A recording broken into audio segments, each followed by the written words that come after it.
And now, Mike's thoughts. Ladies and gentlemen, boys and girls, people of all ages, the new Super Bowl logo is officially out. Not even 24 hours after the Seattle Seahawks whooped the New England Patriots asses, Super Bowl 61 logo is out. It's a little bit of orange, and it's a little bit of sea green. I've already seen people out there with the whole conspiracy issues. The rigged NFL people. Chicago Bears, Cleveland Browns, Cincinnati Bengals, all the orange teams that are going to make it to the Super Bowl next season. And then you got the New England Patriots, you got the Eagles, you got the Dolphins on the blue-green side. Who else was there? The Jets. Like, we're just stop it. Stop it. Ladies and gentlemen, let the NFL 60 champions, Seattle Seahawks, have their parade. Let's have the NFL draft. Let's have the offseason until we start talking about this ridiculous NFL is rigged script with the logo already coming out. And shame on the NFL as well. We already got the NFL Super Bowl 61 logo out, and the Seattle Seahawks just won the Super Bowl? Come on, man. Come on. Give them that moment for just a little bit at least.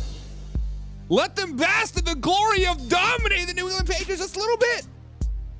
But guys, since it's out there, who do you think is going to go to a Super Bowl 61? Who do you think is going to represent the orange side? Who do you think is going to represent the green-blue side? Let me know in the comments down below. Until then, cue that intro. Are you ready for the best damn NFL show on the planet? Man Hour Nation, rise up. Yeah, hey, let's go. Hitting that gridiron, we going hard, we running the plays. You know the vibe, only the strong survive. Gotta keep your head in the game. Talking NFL, uncut, straight raw, steady bringing that sauce. We about to take off, get it hype. This man, our sport talk. Yeah, from the quarterback to the lineman, everybody bringing heat. You don't really wanna try them. Hey, who gon' win? It's a battle of the giants. This show is the flyest. Nobody can deny it. This is Man Hour. Sport Talk. Man Hour. Sport Talk. What team you reppin'? We keep it interesting. Who caught another down? Who got that interception? This is Man Hour. Sport Talk. Man Hour. Sport Talk. What team you reppin'? We keep it interesting. Who caught another down? Who got that interception? Let's go. What is up, Man Hour Nation? Guys, welcome to Man Hour NFL Talk, your go-to spot for live, raw, uncut NFL talk. I'm so glad you're rolling with us today. Guys, before we jump into today's action, head over to manhourradio.com. There's where you find all exclusive merchandise, the freshest of the freshest vlog, and everything that's happening with the Man Hour show. So if you're rocking the Man Hour, guys, there's a spot to rev it. Now, make sure you hit the like, share, and subscribe button so you never miss a live and after show. That's the easiest way to stay plugged into us. But if you want the full Man Hour experience, guys, become a Fix and Punt It.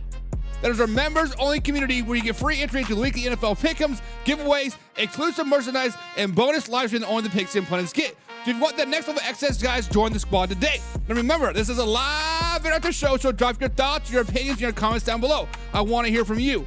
And I just realized that my mouth is still numb. I had mouth surgery this morning, or actually like at 3 o'clock this afternoon, and my shit is still numb. So like this side of my mouth is kind of like, right? So if you guys see me slur my words more than usual, I'm not drunk. I'm high on life. That's about it. But my mouth is starting to wake up, and like my bottom jaw feels extremely heavy. So I did see Bruins Prod jump in the chat earlier. It's not over here on my screen, but he's talking about the Drake Maye injury. Bruins Prod, segment number 2 right there. We gonna talk about your boy Drake Maye. So stay tuned to that. We are going to talk about Drake Maye's injury. We're going to talk about an injection in the shoulder. We are going to act like Michael Buckeister did not say that this excuse was already piling up last week. Didn't we sit here? Actually, we were in the house. We're back in Studio C today. Nice 50-degree day out here. Nice warm out here. We sat there in studio inside, And I said, this injury for Drake Maye, buy or sell, is the New England Patriots giving them an out? And you know what? Everything I've seen on our Facebook page, oh, he had a shoulder injury. He had a shoulder injury. He was sick. He was this. I'm like, slow it down, baby. Y'all need to take a chill pill and slow it down. But we do have my man John P. was in the chat today. He is a pigskin pundit. Pigskin pun. Get you some. And John saw the orange logo and the lime or the sea green logo as well. And he says it's going to be the Seattle Seahawks on a repeat back-to-back Super Bowl, taking on the Denver Broncos. Let's say slow it down, baby. We don't even know if Bo Nix is going to come back healthy next season. You know, with that chronic ankles injury that it was just inevitable that he was going to break. Is Bo Nix even going to be starting quarterback next season for the Denver Broncos? That's an off-season question we need to talk about pretty soon here. But you know what? I respect it. Seattle Seahawks had one of the most dominating Super Bowl performances that we've seen in a long time. I guess last year when the New England Patriots or Philadelphia Eagles whooped Kansas City Chiefs' ass. But hey, Super Bowl was starting to be domination by NFC. We got my man James Frank. James will pick some pundit. Pigskin pun. Get you some. He says the Browns repping the orange sides. Duh. MVP Miles Godzilla Garrett. Ooh, James Frank. Pound that chest, baby. Matter of fact, James, you said you love the hire of Todd Monken. You said when he walked into that press conference, he says, you was ready to run through that wall for him, James. You had Todd Monken up on this pedestal. But since then, old Swartzy is gone. What's going to happen now? What's going to happen now, James? But you know what? Why not the Cleveland Browns? Why not the Cleveland Browns? Anything but the ponies, right? Anybody but the ponies. Average American boy says, what up? What up, man? What up? As you guys see the camera shaking, we're still building Studio C, so I got it like up on a pedestal here. So what's up, man? What's up? And he says, I got screwed on the JSN bet. Listen, dog, you are not the only one. Matter of fact, my man Wes called me about an hour before the Super Bowl. He's like, look at this parlay I got, man. It was like JSN getting like 100+ yards. It was Stephon Diggs getting a touchdown catch. It was a bunch of other stuff, right? I'm like, dude, I think it's going to be a defensive battle. I mean, I like your JSN. I think JSN's going to go off and ball out. But I'm like, Stephon Diggs, you slow down, baby. However, why did it take so freaking long for that concussion protocol for JSN? Like, legitimately, the man was out for literally all the second quarter, all the halftime, and damn near all of the third quarter. Then finally he got cleared by a concussion protocol. What took so long? Like, legit, what took so freaking long? Because in the regular season, in all of the other playoffs, man, it's like maybe one series tops you're out, you passed or you fail. What was really going on back there? Was he paying off the neurologist? Say, hey, I'm clear, homie. Oh, I'm clear, homie. I'm clear, right, homie? That seems so weird to me that he was in concussion protocol for so long. And like, I know he hurt his ankle in the first quarter, right? And we all thought he was done after that. But then he's like, in concussion protocol. Like, what? And John says, I'm spitting Sabrio, guys. I'm not having any brain farts, man. My lips are just freaking numb. Like, that right there is still like numb as all get out. So just a spoiler alert, guys. If you are not a pig sim, but I'm going to give you a little information on what the pig sim pundits get, right? So I had this tumor in the back of my mouth. It was growing over the back of my teeth back when I was in high school. Got that shit pulled out, and it's been affecting me ever since. I don't know if they're gonna get all the roots out or whatever, but every about 6 years I got to get that shit pulling out again. So that's what happened today. Average American boy says, but they couldn't stop the MVP K9, Mr. Kenneth Walker III. Listen, I got a short that I'm planning. Our sports studio is right there. I'm going to go above and beyond on the YouTube shorts now, because usually we just clip the a show, throw some verbiage on it, whatever, call it a day. We're doing actual YouTube shorts now over here at youtube.com/man. Of course, it'll go on the Facebook Reels as well. But did you guys know that like that guy back in 2016, they're saying you will never play football ever again. The man had blood clots in his lung. The doctor's like, dude, you're never going to play football again. Kenneth Walker III says, hold my beer, hold my fifth of Jack Daniels, and you know what? Hold this blunt while you're at it. I'm going to go out and get the Super Bowl MVP not even 10 years later. Listen, if you do not like Kenneth Walker III, now that you have known his story now, you better love this man. This man is going to get some dollar bills, y'all. He's making $2.7 million this season. He's a free agent now. He's going to get paid. Oh, Kenneth Walker's going to be a top 5 running back in the NFL for many, many years to come, I do believe. Passing up the torch. Maybe not next year, but Derrick Henry and Shaquan is going to happily pass that torch on to Kenneth Walker III and Jahmyr Gibbs. But that's a story for another day.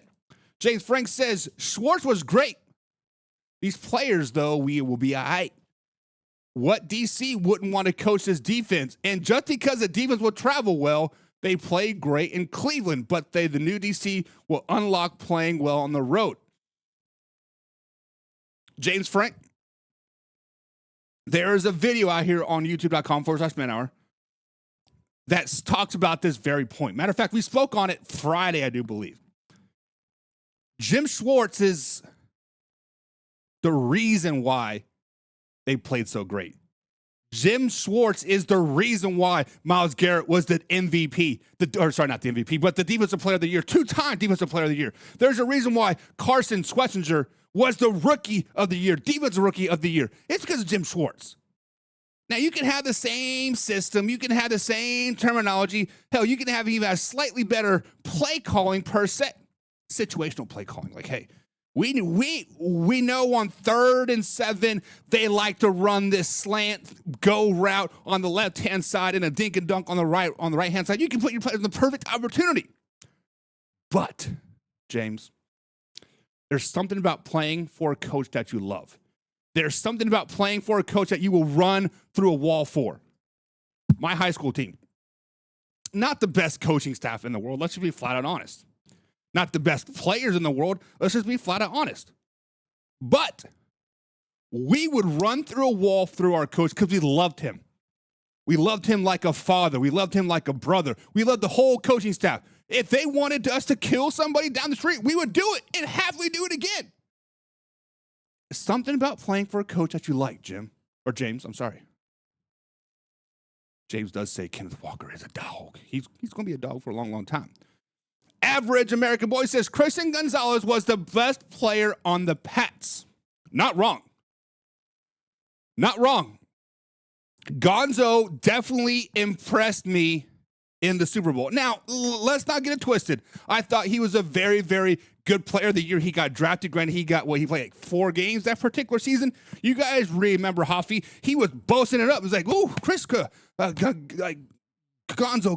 was like, oh, man, I don't know, man. But this year, I was like, okay, I see you, big dog. Playoffs, I see you, big dog. And now Super Bowl, I'm like, okay, I see you, big dog. That's what it comes down to. People make money in the Super Bowl. All eyes are on him. And if your eyes are not on him, you go to social media during the game, all eyes are going to be on him then. Christian Gonzalez was by far the best player on the New England Patriots. Will Campbell sucked like I told you he would. The left guard sucked like I told you he would. And Drake Maye just didn't have any time to get comfortable at all. Now, he did have the all-time passing record in the fourth quarter, but many people call that stat padding. We're going to get into that today. We're going to get into that today. Average American Boy said that pass old line would be Drake Maye's poison. You're exactly right, average American Boy. Can't even swallow, my mouth so freaking numb still. You were right. The offensive line failed him. Anonymous 98630 says, yeah, Jim was integral to our defense. I think this means like the best of the best. Like he was the reason why our defense was great. I'm not for sure how to say that word. I think it was instrumental. I don't know. But yeah, that I word, that means great. I am no English major. So yeah. But like Anonymous, I totally agree. And Anonymous, since it's your Cleveland Browns, all offseason, we're going to cover 8 NFL teams very, very closely this offseason. The Cleveland Browns, the Green Bay Packers, Detroit Lions, Kansas City Chiefs, Las Vegas Raiders, New England Patriots, and the Dallas Cowboys. And there's one else that I'm missing. Who am I missing? Buffalo Bills. So if you're a fan of those teams, guys, subscribe. James Frank says, I'm hoping they pick in our house linebackers coach. Because you're not wrong, they'll miss Schwartz. They already have. So, James, from what I read today about the Cleveland Browns is they interviewed people in-house, right? They interviewed the linebacker coach and the D-line coach, if I'm not mistaken, to take Jim Schwartz's spot. But, if Jim Schwartz gets out of his contract, because he's under a contract this season, and the Cleveland Browns seem like they're not going to let him out of the contract, will he want to come back? Is there some type of behind the scenes talking like, hey man, we're not going to let you out of your contract, but if Todd Monken fails, maybe we can put you a coach in waiting. I don't know. We can talk about that all day long. Average American Boy says, how are you doing today? How do you feel about the Super Bowl results? I feel fine. Many people in my household that were watching the Super Bowl with us was disappointed, right? Because I said that it was going to be a defensive battle. When they all walked in, it was like they kicked the field goal. Like 10 minutes left in the first quarter. Oh, we want to see touchdowns. Like I told y'all, y'all better be quiet because it's going to be like a 12-6 game. It's going to be a low-scoring game. Granted, the scoring got a little bit crazy late in the fourth quarter. Patriots tacked on late. Seahawks tacked on two scores late to really mean nothing. Let's just be honest. But I did say the Seahawks, or I picked the Seahawks to win, but I was going to be happy either way. I wanted Bruins Prods and a Hoffy's team to win, but at the same time, I love the Sam Darnold story as well. I mean, I thought it was all great, and the champs are here. The Seattle Seahawks are here. Guys, let's start with the truth right here today. Let's get into today's show. Let's talk about the Super Bowl champions, the Seattle Seahawks. Guys, simply put, they were the best team in football. They didn't sneak up on anybody Sunday night. They didn't get lucky. They didn't peak at the right time. They were simply better than everybody entire NFL all season long. Guys, the Seattle Seahawks spent the entire 2025 NFL season hiding in plain sight. Defense, special teams, physical football, and a quarterback that nobody trusted. Let's be flat honest. I didn't trust him either.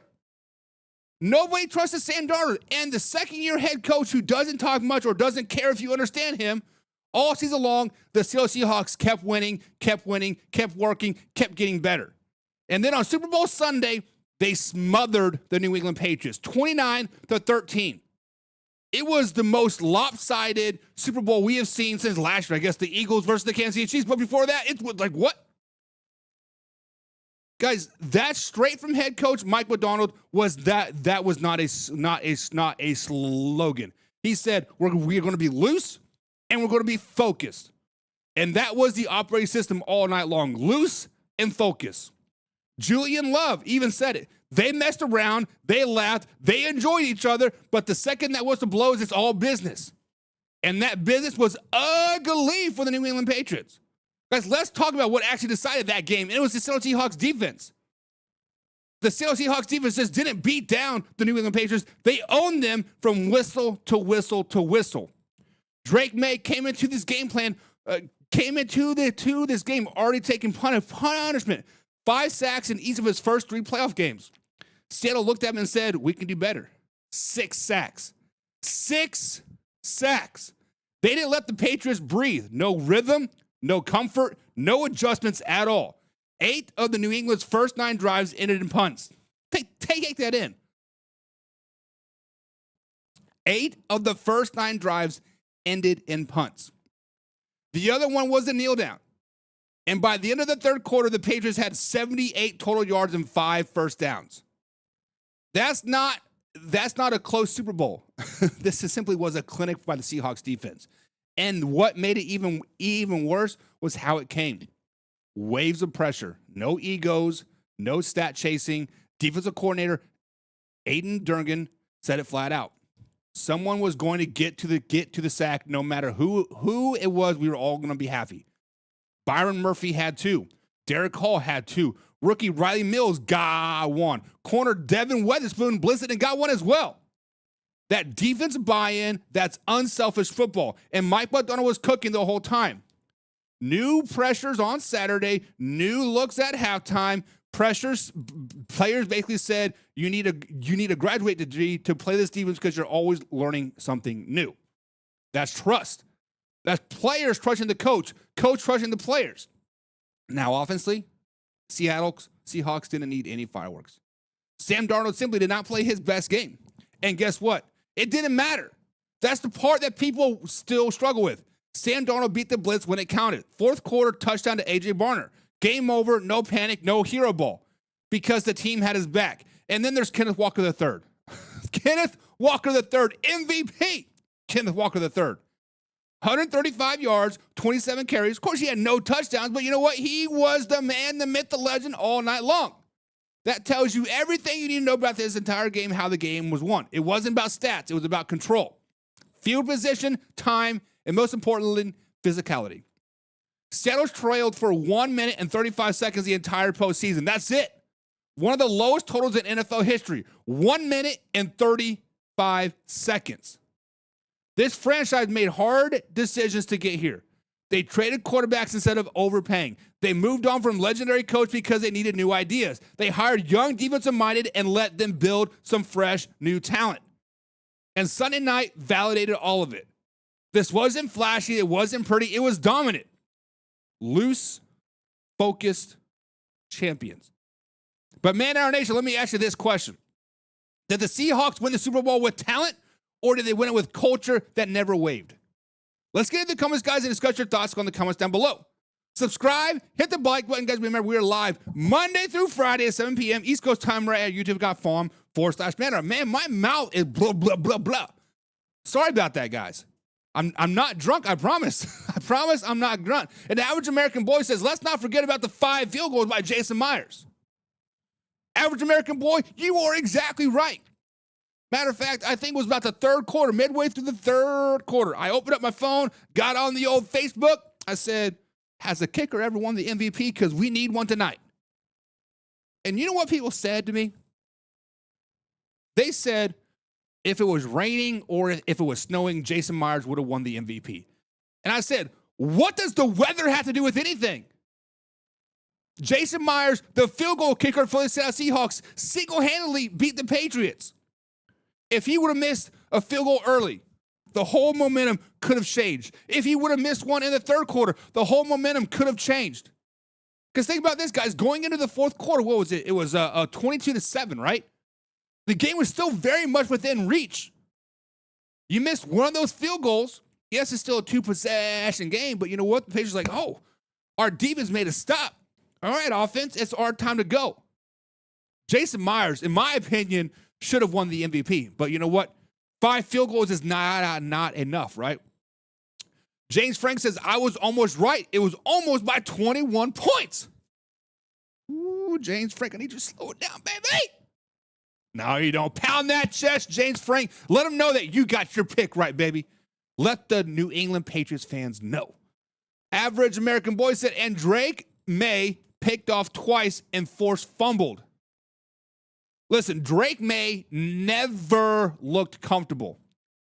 Now, I know the stats are going to say that Drake Maye had the all-time yardage in the fourth quarter. I think it was like 249 yards passing in the fourth quarter. He will forever have that record, right? Amazing stat, amazing accomplishment.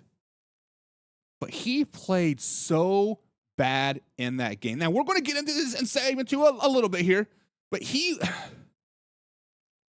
have we ever seen a quarterback just never get comfortable in a game?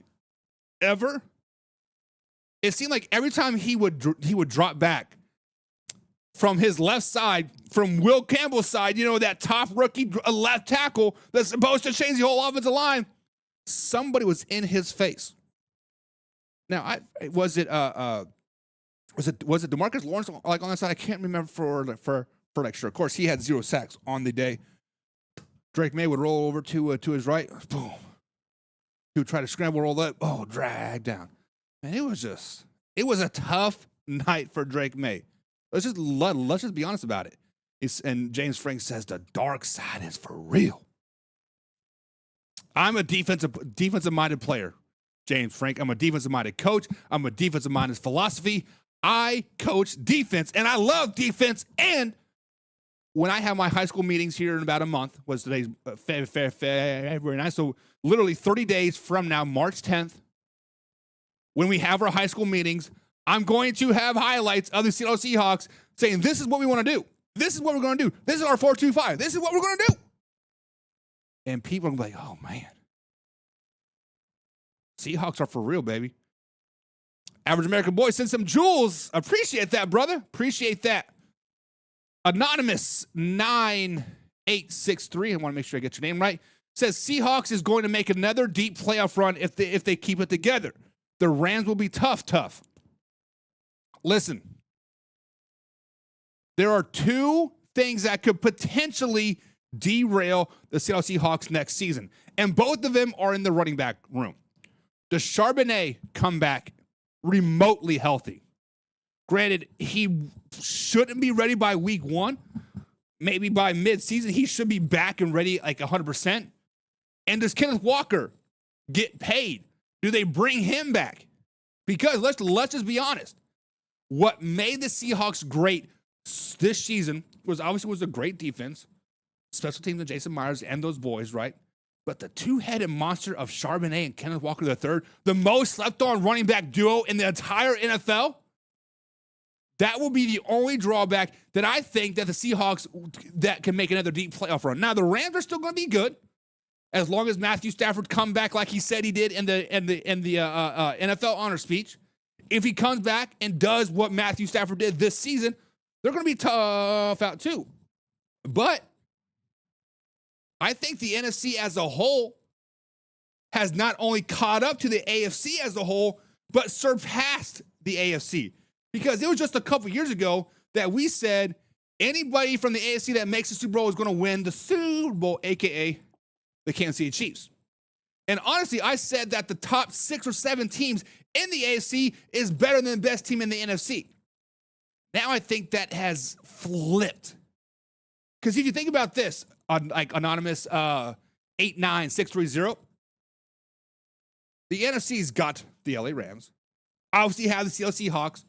We cannot forget about the 49ers for whatever reason. Kyle Shanahan has that machine oiled system, plug and play.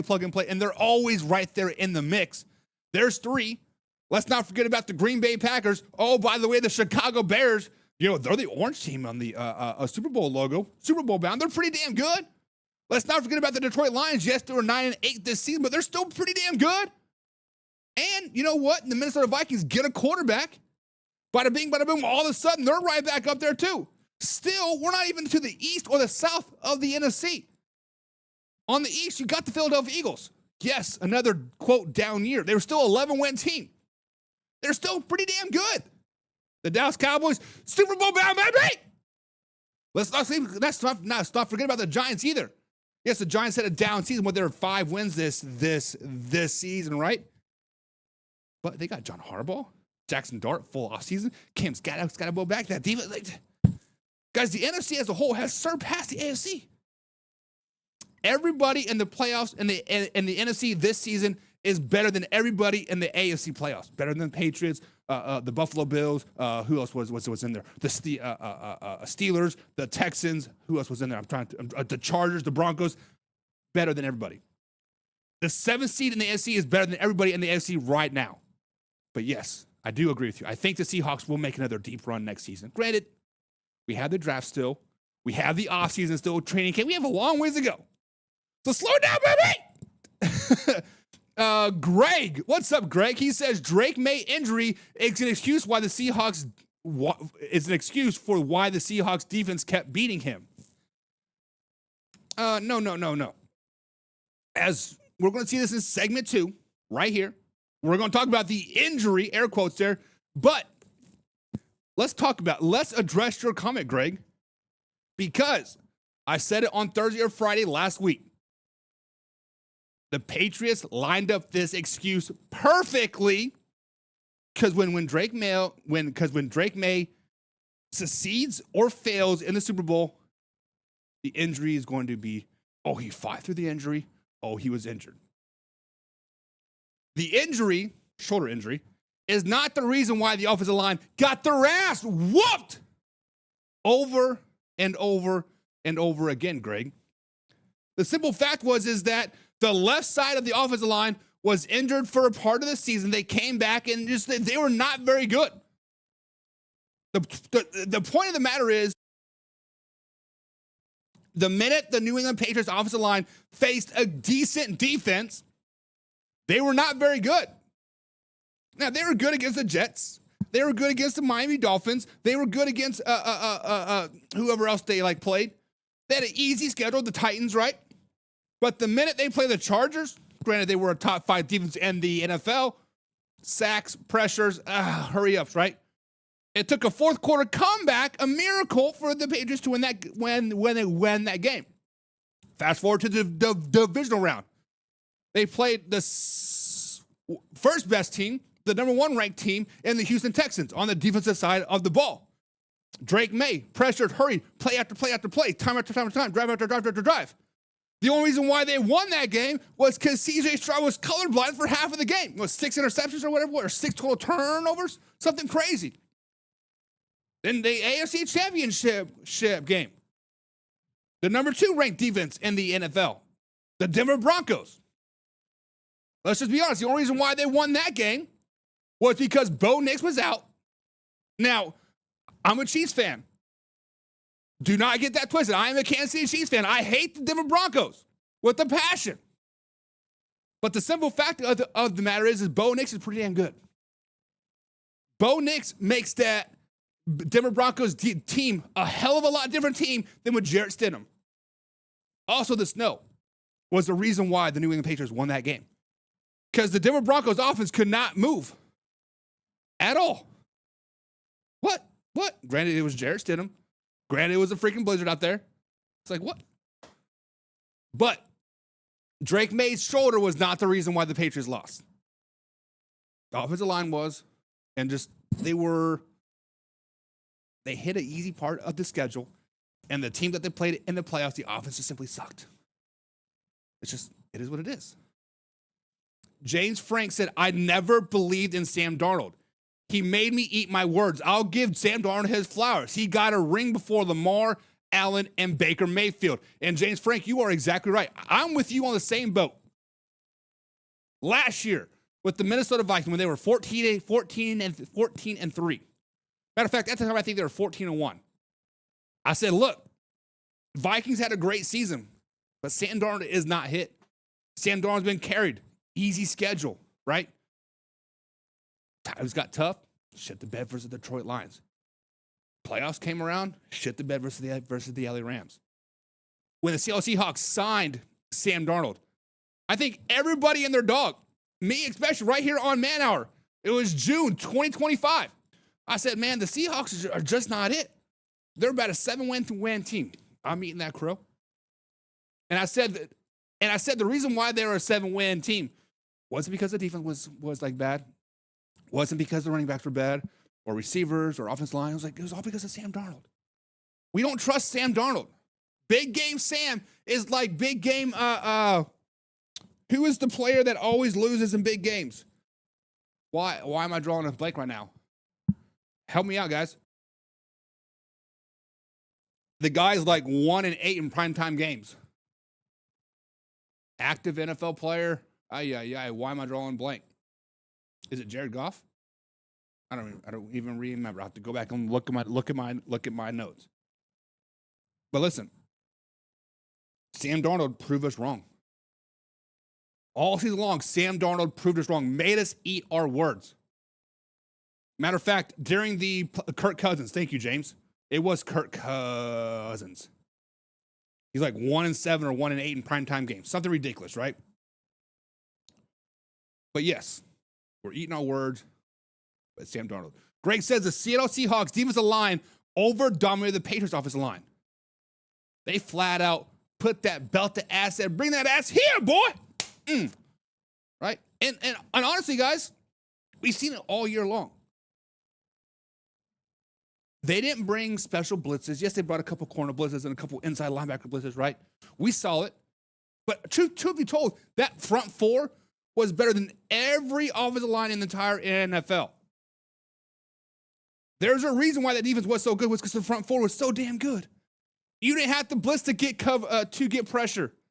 You could have 3 linebackers, 4 linebackers playing underneath, letting the cornerbacks play deep. It was. You guys want to see a defense of like masterclass? Seattle Seahawks all season long. Go back and watch them. John People says just what I said, how to beat the Patriots. Exactly. You're right, old man River. Pigskin pun it, man. Pigskin pun. Get you It's some. like you've been listening to me for a couple years there, John. I tell you how to beat teams, but nobody wants to listen. James Frank says the Seattle is just more dominant than everyone this season. Exactly. Sorry, let me clear my throat. Seattle was just more dominant than everyone this season. And really the reason why they lost the games that they lost this season, they lost 3 games this season, right? 3 or 4, I can't remember. 3. Was because Sam Darnold turned the ball over. And we gave Sam Darnold the benefit of the doubt. We're like, oh, no, he's just whatever, right? But it is what it is. But now the injury concerns with Drake Maye. Because everywhere you look on social media, Drake Maye's shoulder injury is the reason why they lost. Shoulder injury. I say, here, slow it down. Because, guys, the New England Patriots didn't lose the Super Bowl. They lost their franchise quarterback playing through pain, pressure, and defense that smelled blood early. After the 29-13 loss to the Seattle Seahawks, Drake Maye admitted he took a pain-killing injection in his throwing shoulder before kickoff. Drake Maye said, and I quote, "I shot up, not much feeling." And that one sentence might explain the entire night. Guys, let's just be honest about this performance. Drake Maye turned the ball over 1, 2, 3 times. A strip sack that flipped the momentum completely, 2 fourth-quarter interceptions, and 1 took back to the house. The Seahawks didn't just win. They stepped on the gas once New England Patriots blinked. By the time it was 19-0, the game already felt out of reach. And that shoulder, of course, it mattered. Mattered a little bit.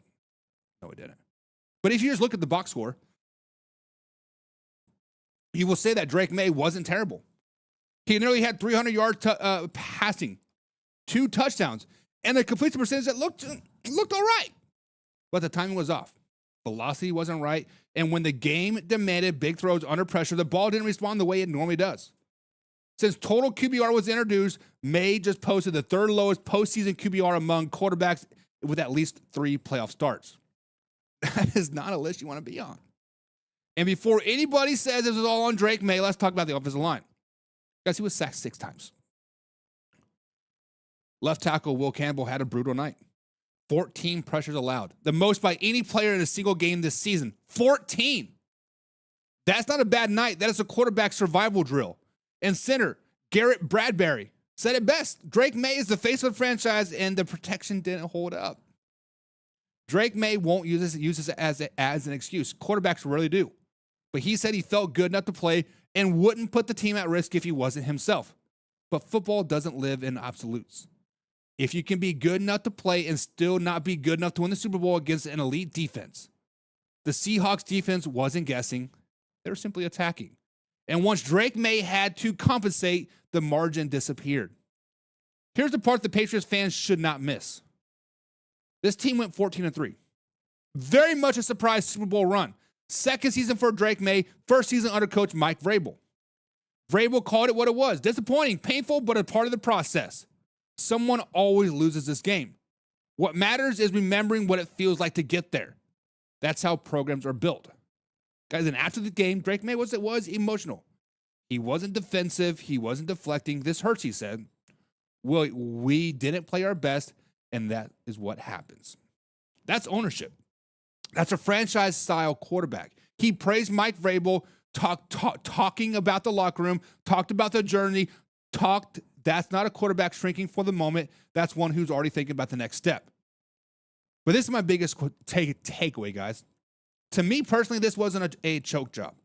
This was a young quarterback playing the biggest game of his entire life with a numbed throwing shoulder, leaking protection, and a defense that never let him breathe.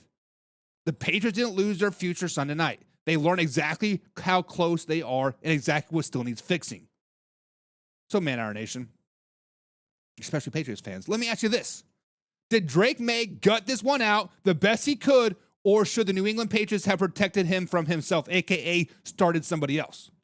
Guys, drop your thoughts in the comments down below. Subscribe, hit the like button. Remember, we are live Monday through Friday, 7 p.m. East Coast time, right here at youtube.com/Man Hour. Let's get into the comments. Excuse me.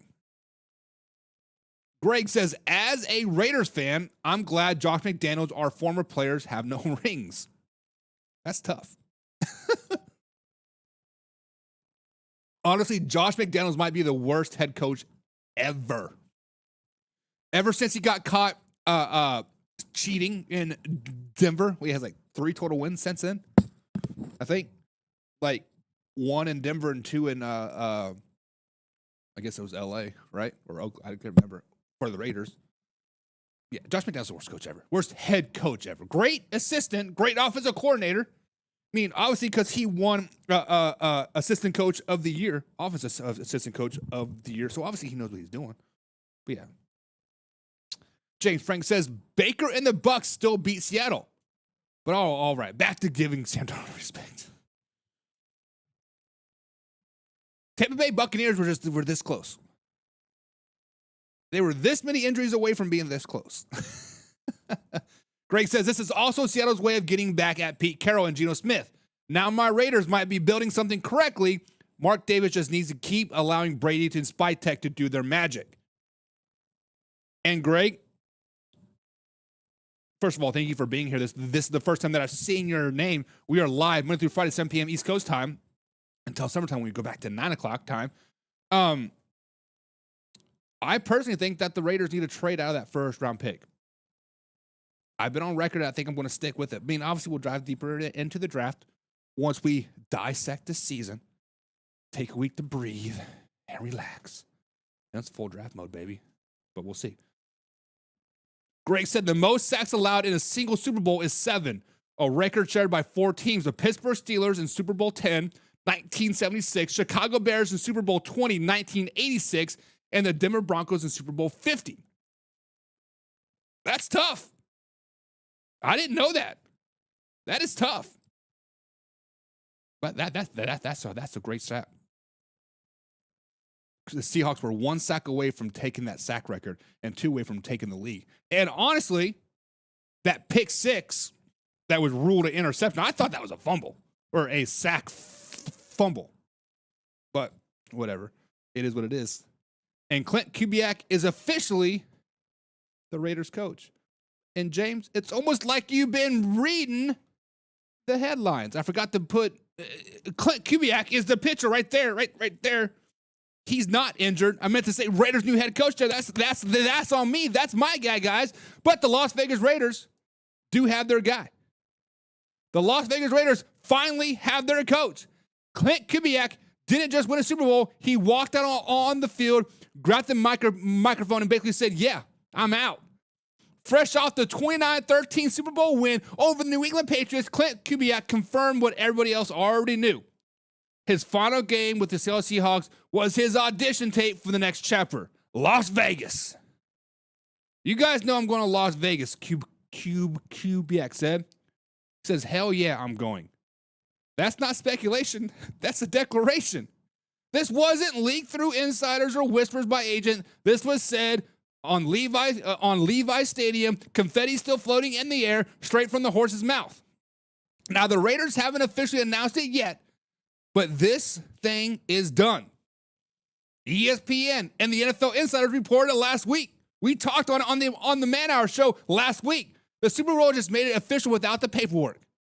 Kubiak leaves Seattle with a ring on his finger and momentum at his back. That's how you exit. Guys, let's talk what Clint Kubiak actually did in Seattle. He was there for one season, one quarterback revival, and one of the most effective offenses in the entire NFL. With Sam Darnold running the show, the Seahawks finished third in scoring, top 10 in offense, balanced in both run and pass, effectively disciplined and explosive. That offense wasn't productive. It was controlled. It knew who it was. And when the lights were the brightest, they didn't shrink. You want to know how coaches really matter? Listen to players after the biggest win of their lives. JSN said the Raiders are getting someone special, someone who knows ball, someone who does whatever it takes to win. Darnold didn't hesitate either. Clint's the man, he said. He's going to do great things in Vegas. That's respect. Guys, that's real respect. Now let's flip to the Las Vegas Raiders side of this things, because the Raiders went 3-14 last season. Fired Pete Carroll after 1 year.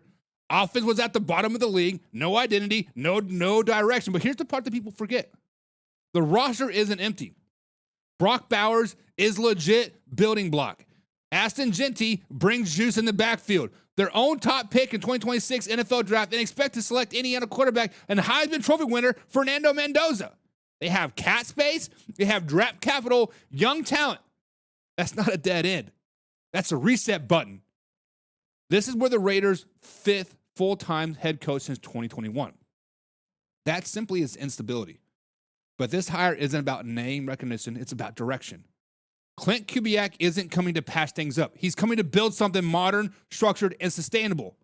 Seattle just showed the blueprint, balance, effective, and accountability, and now Vegas is betting he can recreate it. Clint Kubiak didn't leave Seattle quietly. He left as a champion. And now the Raiders are handing him the franchise that desperately need clarity and leadership. Sometimes the best way to announce a new era is with the Lombardi Trophy still warm in your hands. So, Man Hour Nation, let me ask you this. Did the Las Vegas Raiders finally get the right coach for the rebuild, or is this another roll of the dice and they're going to miss? Drop your thoughts in the comments down below. Subscribe, hit the like button. Guys, remember, we're live Monday through Friday, 7 p.m. East Coast time right here at youtube.com/Man Hour.